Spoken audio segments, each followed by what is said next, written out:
There was a time in my life, when depression found and even controlled me, making up a part of my very self. In this time I fell in love with a very special time at night, when the waves of heat blur the ever-moving Quicksilver Highway. This was a time when the world started to change. I questioned everything.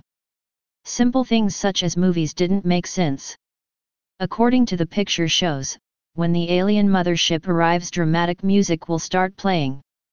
You have to wonder if there isn't some cult of mullet heads running around in pickup trucks donning black and white Reebok sneakers, and in their passenger seat is a boombox or some crazy assortment of wires and speakers attached to a MP3 player, and in the queue is a track called Invasion or End of the World.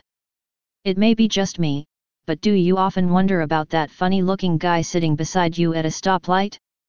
You know, the one who appears to be in Zen mode. That fucker has to know something.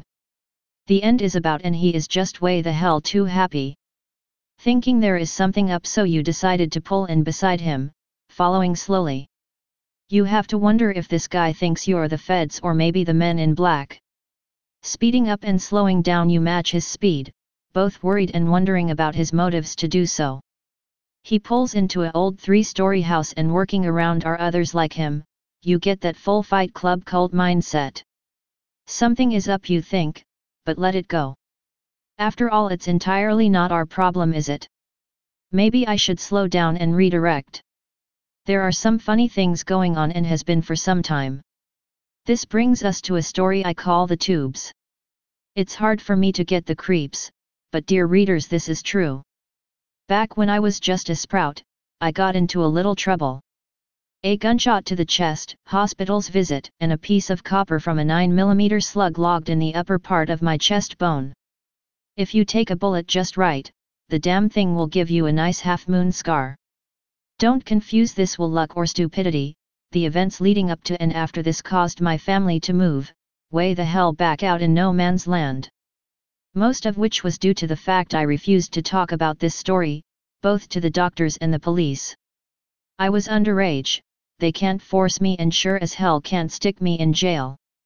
So in the end, they have to let me go and nicely say there goes an asshole with a secret.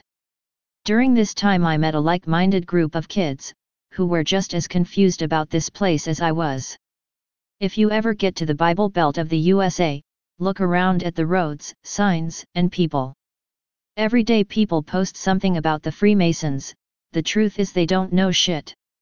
Towns within the Bible Belt were designed to mimic the old towns in the Bible. I know how this sounds, but before you starting pointing fingers and saying bullshit, go look.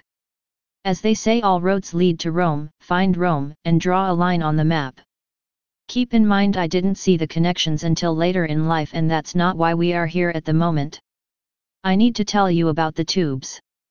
It so happens I lived way out in the woods. The closest store was still stuck in the 1950s. A child my age at the time could find a Pepsi and a moon pie and maybe an old comic. We got maybe 1, maybe 2 TV channels back then, and unless you were a fan of soaps and infomercials, life below the mountain could be pretty boring. That is, unless you had an adventure bone. Be warned, this bone can make you do some silly and stupid things. At the time of the world, this may have been a prerequisite for becoming an adult. Sadly today it has been suppressed. A group of us kids got word of something special. A special thing to a child is something out of comic books or science fiction that our fathers hide under the mattress. At this point in my life I was still yet to find one of my loves, and that was horror. It was there lurking around, a shadow of a thing or a tree branch beside my window.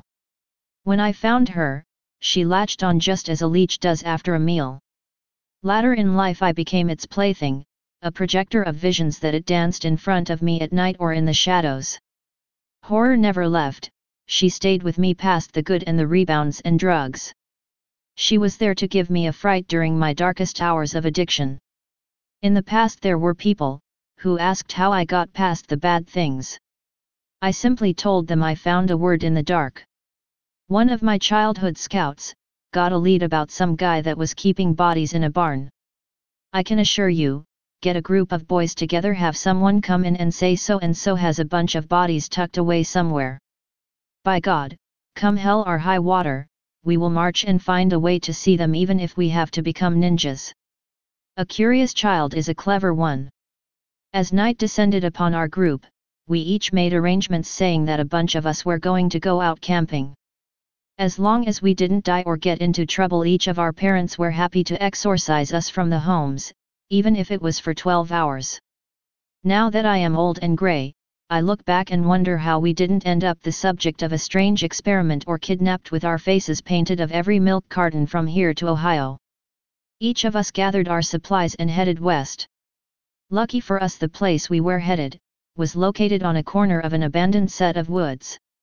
Each of us set up our tents and had lookouts that watched the old barn where the bodies were said to be kept.